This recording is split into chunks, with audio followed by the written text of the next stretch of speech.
নমস্কার। আজকে একটা নতুন ব্লগ নিয়ে চলে এসেছি এসকেবি ব্লগসে। তো আজ 1 মাসের কাছাকাছি হলো আমার গাড়িটা হন্ডা সাইন DS3 মডেল। তো অনেক প্রবলেম করছিল গাড়িটা। অ্যাকচুয়ালি আমি বুঝতে পারছিলাম না যে গাড়িটা সারাবো না এটা এক্সচেঞ্জ করে নতুন গাড়ি নিয়ে নেবো। এই ভেবে ভেবে মানে কোনোটাই ডিসাইড করতে পারছিলাম না। যাকেই জিজ্ঞাসা করছিলাম কেউ বলছে রেখে দিন, কেউ বলছে বেচে দিন, নতুন গাড়ি নিয়ে নিন, আপনার অনেক দিনের সার্ভিসিংটা ঠিক থাকবে, এ করবে ও করবে।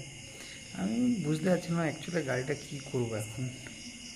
শেষে ডিসাইড করলাম।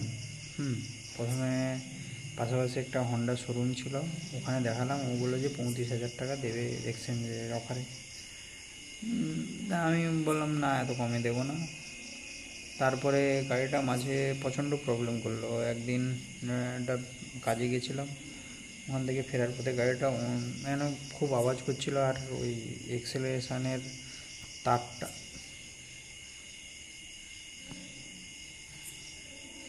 এক্সেলারেশনের যে তারটা ছিল ওটা ওটাও প্রবলেম করছিল। তো চেষ্টা করলাম যে কী করে কী হয় না হয়, করা যায় নাকি দেখছি। মানে এক্সেলেটার দিচ্ছি, বাড়ছে কিন্তু কমছে না। ধরো গাড়ি জোরে চালিয়ে নিয়ে যাচ্ছি, কিন্তু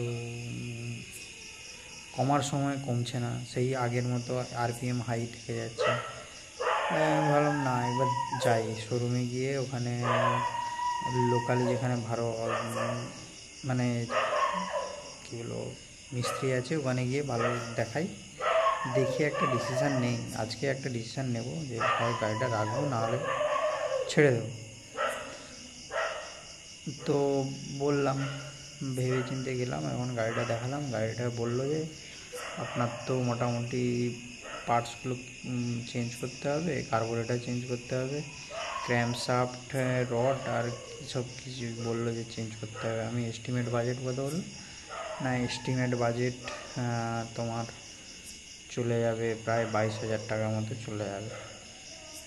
তখন আমি কিন্তু করে আমি আবার হন্ডার শোরুমে গেলাম। ওখান থেকে জিজ্ঞাসা করলাম যে আমি গাড়িটার এক্সচেঞ্জ করলে কত দেবে। ওরা বললো যে 22,000 টাকা দেবে। কথা হয়ে গেছে নিশ্চয়ই যে গাড়ি সারাতে হবে, 22,000 টাকা পড়বে, তার 22,000 টাকা এক্সচেঞ্জ।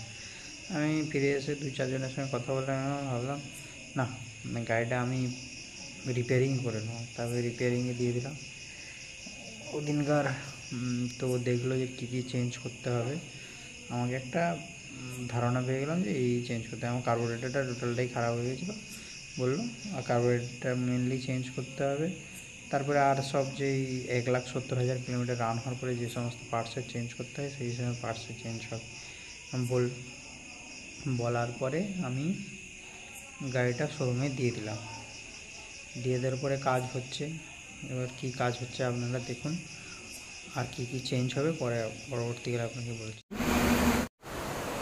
এখন আমার গাড়িটা ধোয়া হচ্ছে। ধোয়ার পরে ভেতরে নিয়ে গিয়ে এক্সট্রা লাইট লাগানো হলো। ওখানে লাইটগুলো খুলে দিয়েছিল। এটা ইউনিকর্নের ব্রেক শু করিয়ে দিয়েছিল। এই পার্টসগুলো পরপর চেঞ্জ হয়েছে।